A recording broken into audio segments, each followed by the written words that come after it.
ये चौकी जेवरा का मामला है। कल रात को लगभग 11 के आसपास एक सूचना मिली थी पुलिस को कि किसी ने वहाँ पे चाकूबाजी किया है। तो तत्काल पुलिस वहाँ पे पहुँची।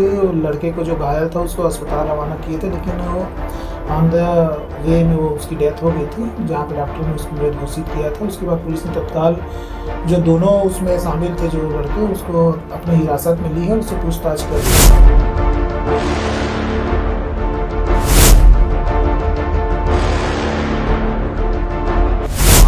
पुलिस वाले लोग भी थे और गांव के ही लड़के हैं, 2 नाबालिग लड़के हैं और जिनका मर्डर हुआ है वो भी हमारे ही गांव का लड़का है। घटना किस तरह का घटना हुआ है? हम लोग पुलिस चौकी के सामने ही खड़े थे। वो रात में एक साहू परिवार में शादी कार्यक्रम था, तो वहाँ से 5-6 लड़के दौड़ के आए कि वहाँ पे इस स्कूल के पास मर्डर हो गया करके। हम लोग गए वहाँ पे और इस घटना में पुलिस अपनी कार्रवाई।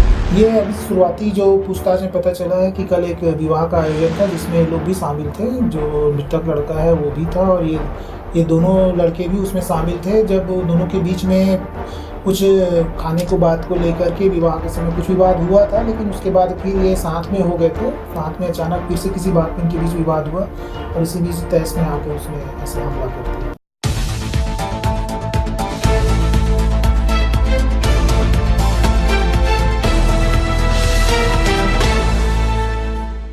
देर रात युवक की धारदार हथियार से नाबालिग ने कर दी हत्या। नशे में धुत नाबालिग ने चाकू से किए 9 वार। विवाद के बाद देर रात जेवरा सिरसा में जेवरा पुलिस चौकी से महज 50 मीटर की दूरी पर मंगलवार की आधी रात युवक की हत्या हो गई। नशे में धुत नाबालिग ने युवक पर धारदार चाकू से 8 वार युवक के सीने पर किया और 1 वार उसकी गर्दन पर। चाकू लगने से युवक लहूलुहान होकर वहीं ढेर हो गया। सूचना पर पहुंची जेवरा सिरसा चौकी पुलिस ने हत्या के नाबालिग आरोपी को हिरासत में ले लिया। जिसकी हत्या हुई है उसका नाम सागर ठाकुर, पिता रमेश ठाकुर, उम्र 22 वर्ष बताई जा रही है, जबकि आरोपी नाबालिग 15 वर्ष का है। मृतक और आरोपी जेवरा सिरसा के सतनामी पारा के निवासी हैं। बताया जा रहा है कि दोनों के बीच पुरानी रंजिश थी, जिसके चलते बीती रात 11:15 बजे के आसपास सागर ठाकुर और नाबालिग जेवरा बाजार चौक पर मिले। इस दौरान नाबालिग नशे में धुत होकर सागर ठाकुर को गाली देने लगा। सागर ने मना किया तो भी नाबालिग गाली देता रहा। गुस्से में आकर सागर ने नाबालिग का गला पकड़ लिया और दीवार से टिकाकर दबाने लगा। इसी बीच नाबालिग ने अपनी जेब में रखे चाकू को निकाला और सागर ठाकुर के पेट पर प्रहार कर दिया। चाकू के पहले प्रहार से ही सागर ठाकुर ढीला पड़ गया। नाबालिग ने चाकू से लगातार 9 बार प्रहार किया, जिससे सागर ठाकुर लहूलुहान होकर वहीं ढेर हो गया। आसपास के लोगों को घटना की जानकारी मिलते ही भगदड़ सी मच गई। आधे घंटे के भीतर जेवरा सिरसा चौकी पुलिस भी मौके पर पहुंच गई और आरोपी नाबालिग को हिरासत में ले लिया।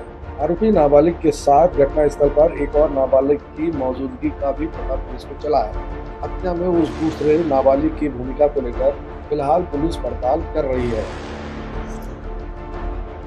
पूरा मामला हत्या वाला ये चौकी जेवरा का मामला है। कल रात को लगभग 11:15 के आसपास एक सूचना मिली थी पुलिस को कि किसी ने वहाँ पे चाकूबाजी किया है। तो तत्काल पुलिस वहाँ पे पहुँची।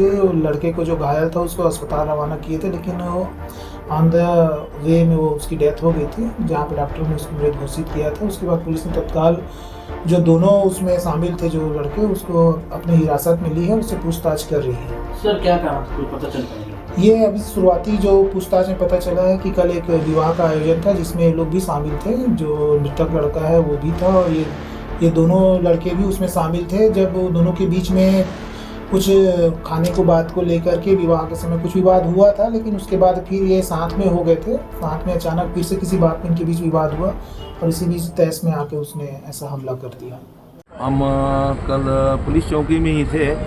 सूचना मिली कि जेवरा स्कूल के बाजू जो बाउंड्री वाल लगा है वहाँ पे एक लड़के का मर्डर हो गया करके। हम लोग वहाँ पे गए थे, पुलिस वाले लोग भी थे और गांव के ही लड़के हैं, 2 नाबालिग लड़के हैं और जिनका मर्डर हुआ है वो भी हमारे ही गांव का लड़का है। घटना किस तरह का घटना हुआ है? हम लोग पुलिस चौकी के सामने ही खड़े थे। वो रात में एक साहू परिवार में शादी कार्यक्रम था, तो वहाँ से 5-6 लड़के दौड़ के आए कि वहाँ पे इस स्कूल के पास मर्डर हो गया करके हम लोग गए वहाँ पे और इस घटना में पुलिस अपनी कार्रवाई कर रही है। ठीक, इसके बारे में और ज़्यादा जानकारी नहीं है, जो जानकारी आपको बता